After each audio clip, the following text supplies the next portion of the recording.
Well, Mr. Chairman, I think that's the purpose of the Judiciary Well, you're Committee. entitled to your opinion. Let me just finish my thought. I'm entitled to my opinion. I mean, we're confirming these nominees for lifetime appointments.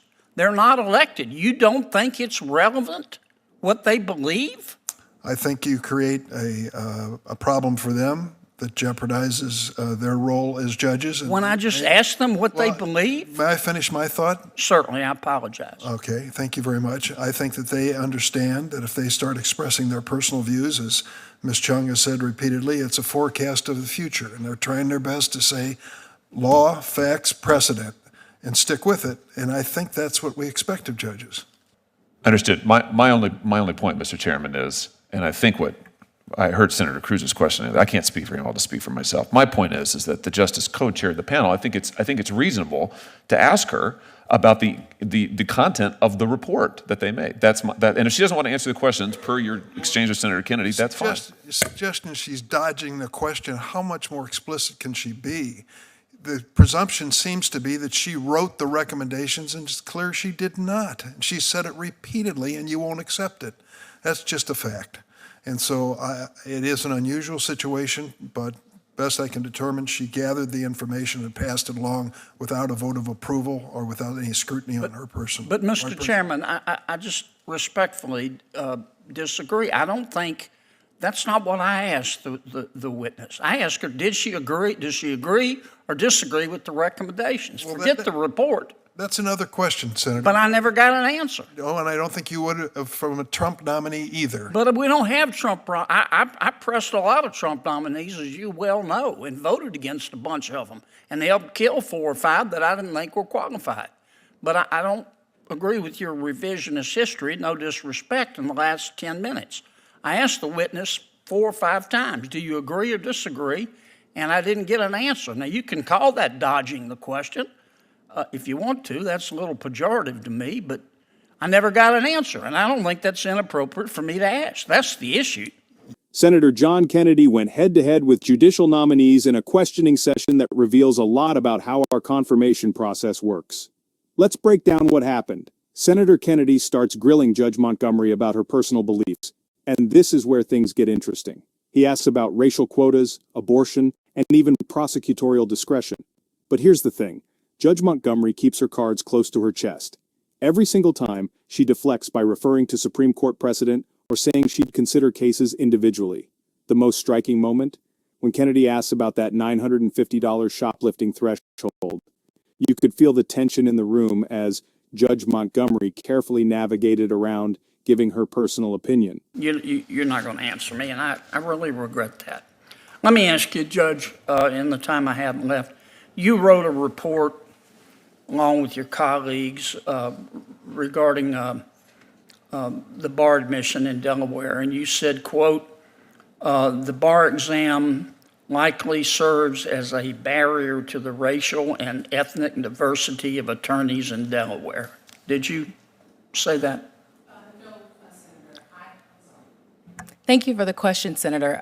No, my colleagues and I did not write that report. That is a report that was written and delivered to the Supreme Court. Did you vote on the report? No, I did not vote on the report. Do you disagree with that statement? Will you read the statement again, Senator? Sure. Quote, the bar exam likely serves as a barrier to the racial and ethnic diversity of attorneys in Delaware. Thank you for reading the quote again. You're welcome. I believe that that's a question that needs to be analyzed and studied, and I have not studied. But you were chairman of the committee, and your staff wrote this report. So it was, if I may explain, it was. Okay. Yeah, but I don't have much time. Well, it was not my staff, so no, okay. I wouldn't say my staff wrote that report. Fair enough, Judge. Do you agree, quote, that the Delaware bar exam serves as a barrier to the racial and ethnic diversity of attorneys in Delaware? Senator, I believe that that is a complicated, complex question that requires analysis that I have not done. Thank you, Mr. Chairman. Thank you, Senator Kennedy. I want to clarify this because you've had 3 people ask questions about it. I think I get the answer. Apparently, it's still in doubt to some. We're talking about recommendations made by a committee to you. Is that correct? That's correct. These are not recommendations that you personally wrote or were involved in writing? That's correct. You did not vote for or against those recommendations? That's correct. Some other body is now deciding if there's any action to be taken? The Supreme Court is considering what to do with the recommendations. That's pretty clear, isn't it? And the questions that have been asked over and over again suggest otherwise, and you've said over and over again just what I said. So I think, is there anything more you want to say on the subject to make sure it's clear? I was too.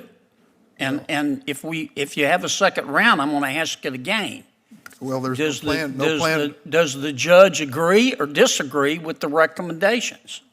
Senator, I'm not really interested in how many lawyers can dance on the head of a pin. Senator, I'm just interested in hearing whether the judge agrees or disagrees. Senator, you're doing the same thing that we've done when the tables were turned. Try to get these nominees to say what their personal views are, and most of them think it through and believe that they can't do that, and it makes them sound as if they don't have a personal Well, view. Mr. Chairman, I think that's the purpose of the Judiciary Well, you're Committee. entitled to your opinion. Let me just finish my thought. I'm entitled to my opinion. I mean, we're confirming these nominees for lifetime appointments. They're not elected. You don't think it's relevant what they believe? I think you create a problem for them that jeopardizes their role as judges. And- When I just ask them what they Well, believe? May I finish my thought? Certainly, I apologize. Okay, thank you very much. I think that they understand that if they start expressing their personal views, as Ms. Chung has said repeatedly, it's a forecast of the future, and they're trying their best to say law, facts, precedent, and stick with it. And I think that's what we expect of judges. Well, I just disagree, Mr. Chairman. I think people's personal beliefs, have they thought about the world? Have they thought about the issues that are central to American democracy?